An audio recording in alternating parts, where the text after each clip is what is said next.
Hey everyone, and welcome back to another video. And in this video, I'm going to show you how to manually update your PS5. Now, this video is going to be particularly useful for individuals. Let's say that you want to go ahead and make sure that your PS5 is up to date, running smoothly.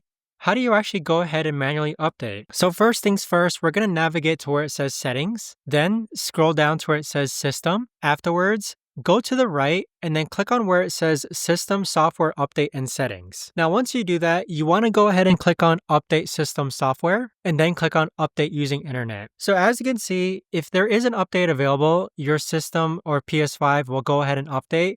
But if there's no update available, you'll get a notification that says you have the latest version of this system software. But there you have it, guys. That right there is the best and easiest way that I know of to actually go ahead and manually update your PS5. If you guys know of a better or easier way to actually do this, let me know in the comments down below. I would love to know.